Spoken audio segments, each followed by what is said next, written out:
Filmmaking gear can definitely get expensive, but it doesn't have to. Here's 5 underrated camera accessories for you to buy under $50. Before we get started into this video, I just want to mention that this is not a sponsored video. Some of these brands did send these products over, but they don't get any input over the video and they don't get to see the video before it's released.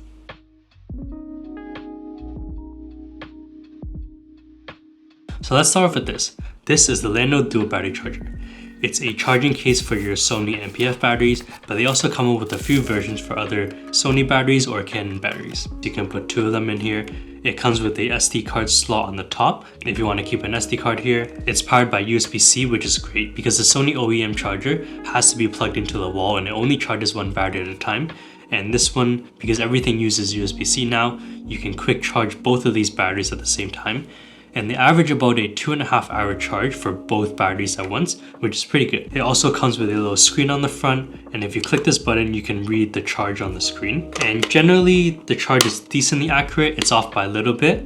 I think it's because it's reading the voltage, so you'll get a little bit of a different percentage whether the battery is just put into the case or whether the case is plugged in. But generally, it's not too far off, and I found it to be pretty decent. My only downside with this is that because this case is so big, a lot of people think that it holds a charge, and they expect that if you plug in a USB-C cable into it, you can feed it out to something like your phone and be able to power your phone. But that unfortunately doesn't work with this. You can only charge the batteries in here, and you can't use it to charge anything else. Honestly, when I'm shooting like weddings or something, being able to just put 2 batteries in here and then quickly plug them into the wall or even to like a portable power bank just to quickly charge up these batteries is a lifesaver. So my version comes with 2 third-party batteries, and this version puts it over $100. But you can also just buy the charging case for $54, which does still put it over the $50 limit. But Lano was nice enough to give me a 10% discount code. So if you are looking at checking out this charger, here's a discount code for it.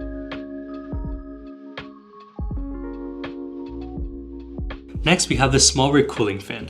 So a lot of cameras like the Sony a7 IV that I'm filming on right now, or the Canon R5 or other cameras that don't have a fan, they may overheat, especially if you're out on a really hot day and there's like direct sunlight onto your camera. They do have a tendency to overheat, and this cooling fan actually works really well to help prevent your camera from overheating. So basically in the box when you open it, you get a bunch of different mounting brackets, and these will fit different cameras, and you have to find the right bracket for the right camera. But once you find the right bracket, you can just stick the bracket into the back of the camera and then stick the cooling fan onto the bracket, and it'll pressure fit into the back and stays pretty secure to it. This fan unfortunately doesn't have its own battery, so it does need to be plugged in, but usually the only time when your camera will overheat is if you're doing something like live streaming where the camera's just staying in the same place the whole time and it's on, or if you're recording something like a wedding ceremony where you're recording it for like a long period of time.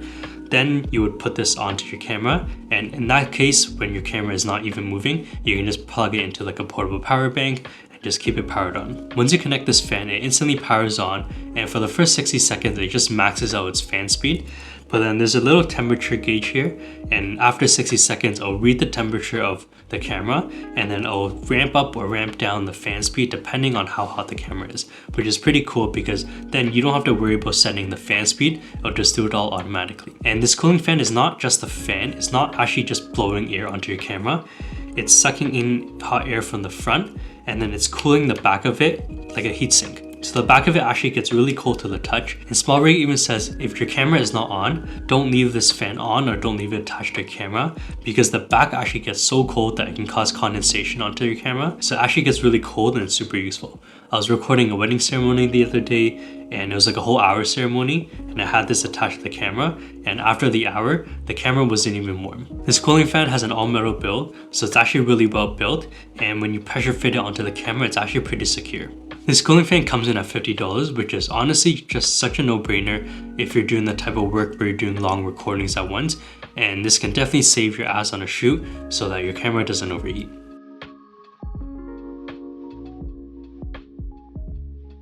So if you have any dust on your camera lenses, normally you would just use a rocket blower, but sometimes this is just not strong enough to be able to blow away all the dust. And this is where this comes in. This is the BB Nano from Nitecore, which is an electronic dust blower. And the first thing I noticed is it's actually smaller than a regular dust blower. So it's actually kind of like a no-brainer to keep this in your bag. You have 2 modes to power this on. You can just hold the power button and it'll turn on, or you can double click it and it'll turn into a slower setting, which you don't have to hold on. and if you click it once, it'll turn on to a faster setting, and this is their constant mode, so you don't really have to worry about holding on to the power button the whole time. It does charge by USB-C, which is awesome because everything uses USB-C now, and I'm super glad they didn't put micro USB into it just to save on some cost. It also has a few other attachments which are actually super cool. So if you take off the front here and you take off the back, you can put this vacuum kit onto it.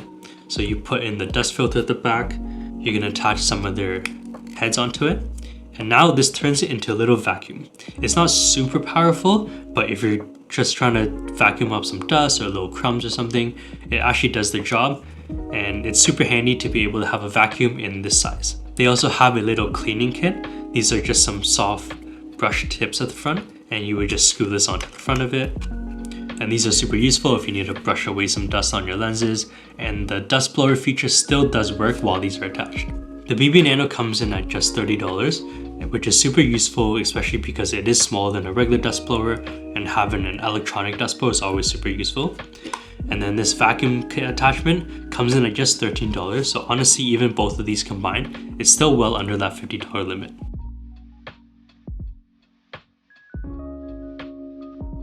Next, we have this little multi-tool kit by Digital Photo. This is their Grip X. You can unscrew the bottom of it, and then you get a bunch of different tips that you can then pull off and then just stick onto the front of the Grip X, and then it turns it into a little screwdriver. And compared to something like this where you have a multi-tool kit, these might be a little bit more convenient just because everything is already there. You don't have to worry about screwing or unscrewing or putting on little bits.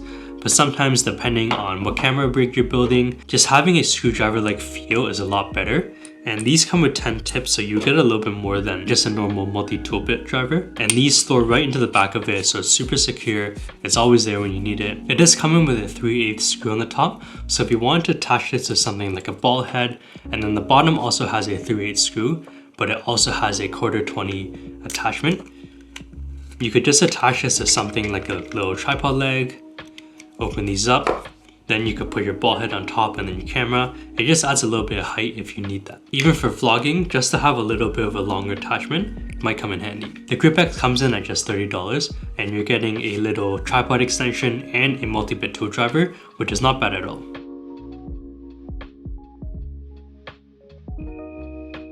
And finally, we have these mini lock kits by Connor Blue, and these are basically just quick release plates. You just slide the lever on top, and you can instantly take these on and off. And I've been using them on my rig. It's been super useful to be able to put on accessories and take them off super fast, and they really come in handy. The design of these is actually really cool. So these have little RE pins that can be hidden inside of the mini lock, but if you need it, you can unscrew them and put them in whatever location you want, just because a lot of devices don't always have the RE pins in exactly the position that you want.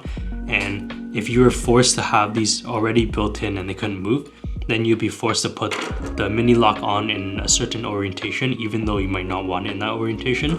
So being able to adjust your RE pins and put them wherever you want is super useful. And the biggest thing with these versus the old generation is that when you put these on, at the lever here, there's a little set screw at the end of it, and you can tighten this on the lever just to make sure that the fitment of this is really tight, and you can adjust the tolerance of it, which is something that you couldn't do before. This comes in at just $30 for the whole kit, which includes the male and female plate. And the male plate, when you slide it out, it's actually a NATO rail, so you can actually put NATO accessories onto it. And for $30, you're just getting a quick release plate that you can put to attach your camera on tripods, attach your monitor to handles, and so much more.